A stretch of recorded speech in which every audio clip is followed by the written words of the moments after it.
Welcome back to another video. आज हम लोग हाइड्रोकार्बन के बारे में कुछ बात करेंगे।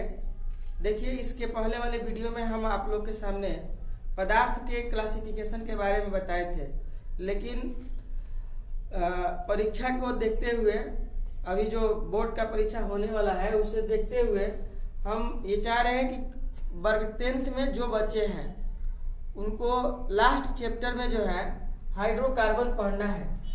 कार्बन के यौगिक में हाइड्रोकार्बन पढ़ना है, जो अति महत्वपूर्ण है परीक्षा के दृष्टिकोण के लिए। इसलिए हम आपको ये चाह रहे हैं कि हाइड्रोकार्बन के बारे में कुछ बातें किया जाए, हाइड्रोकार्बन के बारे में बताया जाए। देखिए, हाइड्रोकार्बन का वर्गीकरण हम लोग पढ़ेंगे। हाइड्रोकार्बन का वर्गीकरण हम लोग पढ़ने के लिए पहले हम लोग जानते हैं कि हाइड्रोकार्बन किसे कहते हैं। हाइड्रोकार्बन किसे कहते हैं? देखिए, एक बात है, इसमें हाइड्रोजन और कार्बन से मिल करके बने यौगिक को हाइड्रोकार्बन कहते हैं। एकदम साधारण सी बात है कि हाइड्रोजन तथा कार्बन से मिल करके बने हुए यौगिक को हम लोग हाइड्रोकार्बन कहते हैं। इसके उदाहरण के बारे में हम लोग जानकारी करते हैं। हाइड्रोकार्बन जैसे देखिए, जिस यौगिक में कार्बन और हाइड्रोजन हो, जैसे हम लोग कहते हैं मीथेन, है ना, आप बेंजीन के बारे में भी कह सकते हैं। ये हाइड्रोकार्बन होते हैं क्योंकि इन यौगिकों का निर्माण कार्बन और हाइड्रोजन से मिल करके हुआ है। देखिए, हाइड्रोकार्बन को दो भागों में हम लोग बांटते हैं। खुली श्रृंखला वाले हाइड्रोकार्बन, ओपन चैन हाइड्रोकार्बन, और दूसरा होता है बंद श्रृंखला हाइड्रोकार्बन, यानी क्लोज चैन हाइड्रोकार्बन। खुली श्रृंखला हाइड्रोकार्बन जो होता है दो प्रकार के होता है हम लोग को। एक हम लोग को संतृप्त हाइड्रोकार्बन होता है, संतृप्त हाइड्रोकार्बन,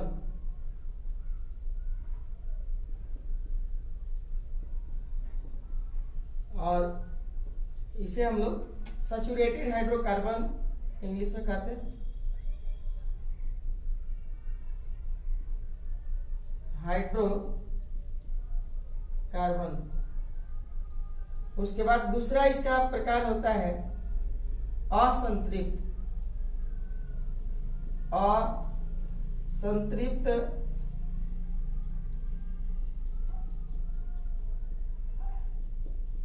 हाइड्रोकार्बन।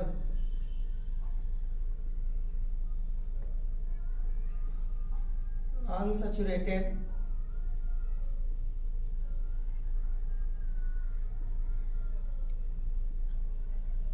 हाइड्रोकार्बन।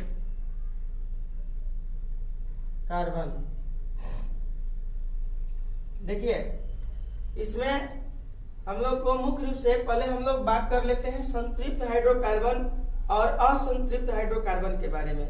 इस तरह से हम लोग देखें कि खुली श्रृंखला हाइड्रोकार्बन दो प्रकार के होते हैं। एक संतृप्त हाइड्रोकार्बन यानी सैचुरेटेड हाइड्रोकार्बन, और दूसरा होते हैं असंतृप्त हाइड्रोकार्बन, अनसैचुरेटेड हाइड्रोकार्बन। ये हाइड्रोकार्बन 10th क्लास में जो है, अभी जो 2023 में एग्जाम होगा उसके लिए हम आपको बता देते हैं कि ये बहुत महत्वपूर्ण होता है।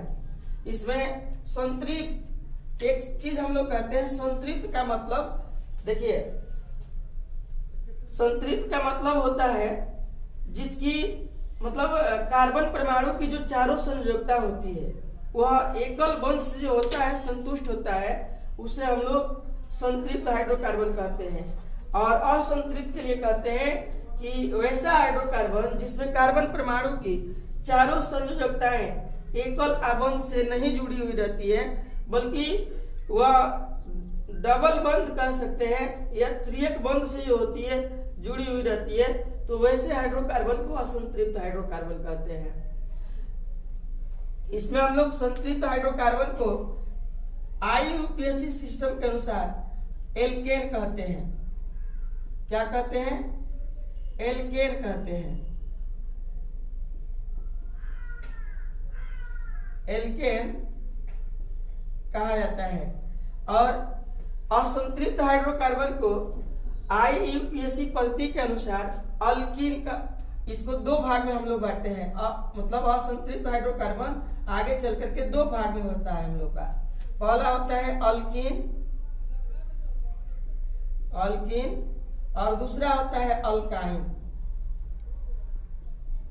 अल्काइन। देखिए अल्काइन,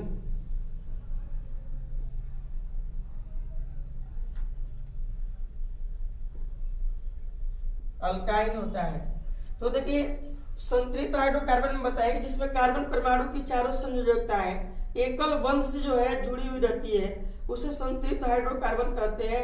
IUPAC पद्धति के अनुसार इसे एल्केन कहते हैं। असंतृप्त हाइड्रोकार्बन जो है यह दो प्रकार के होते हैं, अल्कीन और अल्काइन, यानी कि बंध के आधार पर कार्बन और कार्बन परमाणुओं के बीच में बंध के आधार पर इसको दो भागों में बांटा जाता है।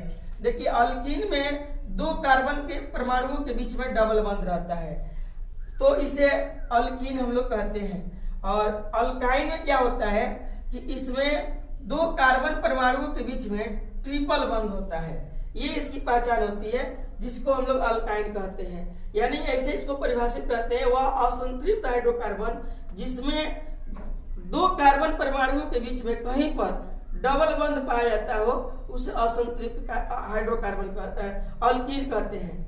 वैसे असंतृप्त हाइड्रोकार्बन को IUPAC पद्धति के अनुसार अल्कीन कहा जाता है। और इसके हम लोग कहते हैं कि वैसा असंतृप्त हाइड्रोकार्बन जिसमें दो कार्बन परमाणुओं के बीच में कहीं पर ट्रिपल बंध दिखाई दे या ट्रिपल बंध पाया जाता है, उसे IUPAC पद्धति के अनुसार अल्काइन कहते हैं। देखिए IUPAC पद्धति के बारे में आपको बता देते हैं। IUPAC पद्धति का मतलब international union pure applied of chemistry हम लोग कहते हैं। ये अंतर्राष्ट्रीय स्तर पर मतलब बनाया गया हुआ एक ऐसा पद्धति है जिससे रसायन शास्त्र में प्रयोग किए जाने वाले रासायनिक सूत्र जो होते हैं एक होते हैं। यानी कि आप पूरे विश्व में कहीं भी जाइए तो रासायनिक सूत्र में कोई परिवर्तन नहीं होता है। भले मतलब ये कह सकते हैं कि बशर्ते उस यौगिक के नाम में परिवर्तन देखने को मिल सकता है, लेकिन उसके सूत्र में परिवर्तन देखने को नहीं मिलता है। यह होता है हम लोग को IUPAC सिस्टम। इस सिस्टम के अनुसार संतृप्त हाइड्रोकार्बन को एल्केन कहें अभी, और असंतृप्त हाइड्रोकार्बन जो होता है ये बंध के आधार पर, यानी कि दो कार्बन परमाणुओं के बीच में अगर डबल बंध हो तो इसको अल्कीन, और दो कार्बन परमाणुओं के बीच में अगर ट्रिपल बंध हो तो इसे अल्काइन कहते हैं। आज हम आपको जो हाइड्रोकार्बन के बारे में इतना ही बात बता करके बताना चाहते हैं। आज देखिए आज आपको यही चीज इतना तक हम आपको बताते हैं, और इसमें हम लोग सबसे पहले देखिए संतृप्त हाइड्रोकार्बन के बारे में पढ़ेंगे, उसके बाद हम लोग असंतृप्त हाइड्रोकार्बन पढ़ेंगे। आज इस वीडियो में इतना ही बात आपको बता रहे हैं। अगर ये वीडियो आपको अच्छा लगे तो इसे लाइक कीजिए, सब्सक्राइब कीजिए, शेयर कीजिए। इसी तरह के बात अगले वीडियो में हम आपको बताने की प्रयास करेंगे। तब तक के लिए थैंक यू।